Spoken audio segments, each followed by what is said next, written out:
Did you think when you first heard this pitch for a third one, did you think automatically this was something that you wanted to do? Or after so many years of this, was it time to potentially, not absolutely, but potentially consider another, chapter in your life? You know, when you're on a long running series, you in the back of your mind, you're always thinking, maybe this is the time to step off and try something new. But as someone once told me, that's crazy talk. And I think 99 times out of 100, when someone leaves a successful show to embark on their, illustrious solo career, it doesn't work out for them. So I was always People like mindful Mark of that. are the exceptions. Yeah, yes. And I was always appreciative. So, yes, there was that 1%, but the majority don't. So I was always appreciative of the opportunity afforded me on Stargate. And I frankly love the franchise. I love the characters. And the prospect of doing a third Stargate series, but doing something very different intrigued me. What intrigued you the most about this premise? What were the new directions that you were going to be able to go off in that was like, you know what, I think I can sink my teeth into this one? Conceptually, I loved the idea of a ship show. It's just kind of classic sci-fi, but with like a Stargate angle. So that really appealed to me.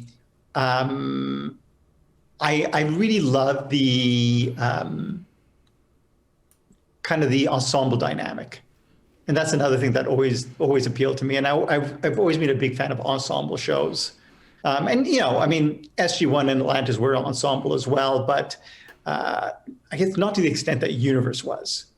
In that, the cast of characters there were so many of them, and so many of them who were not necessarily background characters, but more kind of peripheral characters initially. Brody or Park, characters, Volker, characters like that who were really supporting players, and yet because of the performances by the actors, Peter Kalamis and Jennifer Spence and Patrick Gilmore, we ended up giving them more to do, and the characters grew, and as a result, our cast grew, our cast of characters grew, and that was a lot of fun.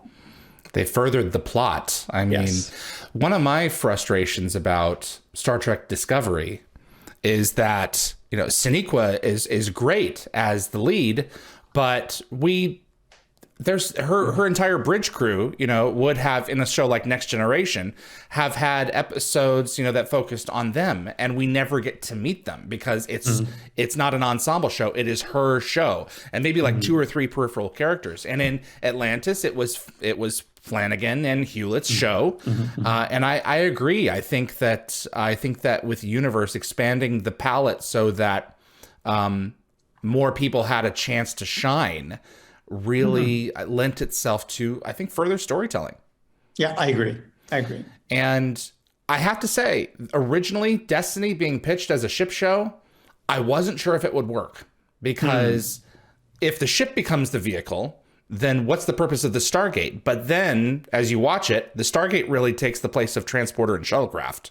Right. It's still, the ship still has its own limitations, so I think it works. Yeah, and I love the limitations. The fact that it was a ticking clock that when planet came in range, you had a window in which to get down to the planet, explore, and then get back onto the ship. Because if you miss that window, then you weren't catching the shuttle bus down the road. That was it. It was, I was surprised in circumstances where it was like we had people who did indeed miss the timer, and the ship will go on without you. Like there's unless there is some exterior circumstance that gets you back on board, you're not coming back. Who among the core cast were you really impressed with in these initial episodes as the show was growing? It's hard for me to answer that question, because one of the things that I remember being struck by the fact that there they were all very, very, very strong, top to bottom. And I mean, it just became more and more apparent as the show went on, but it's very rare that you have such an incredibly strong cast from top to bottom.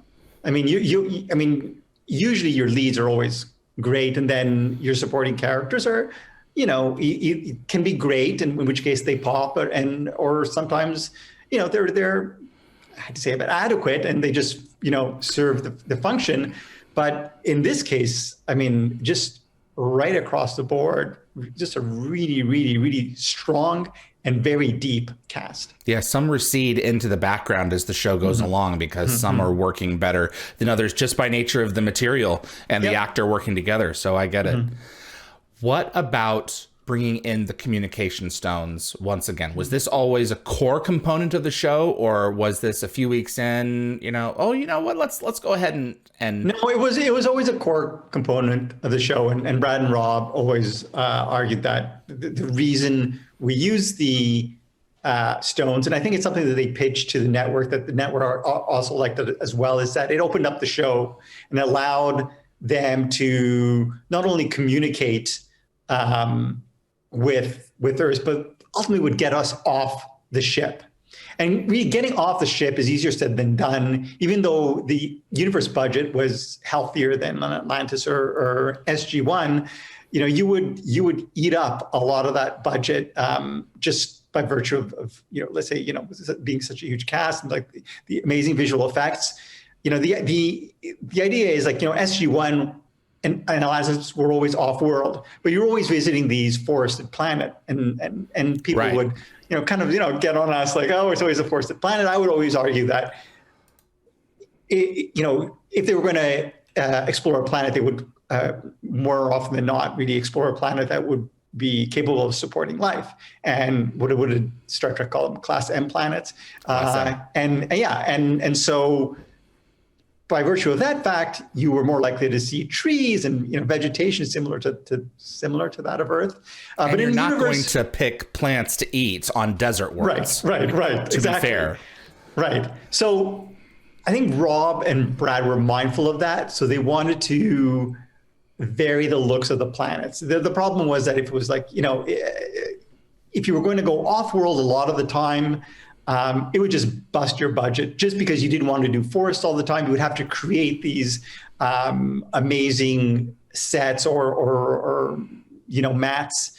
On the other hand, they felt that the ship, just being on the ship all the time, would feel claustrophobic. And so that's why they introduced the stones. Thanks for watching this clip from Dial the Gate. You can find the full live stream shows on our YouTube channel or visit dialthegate.com for the complete schedule. See you on the other side.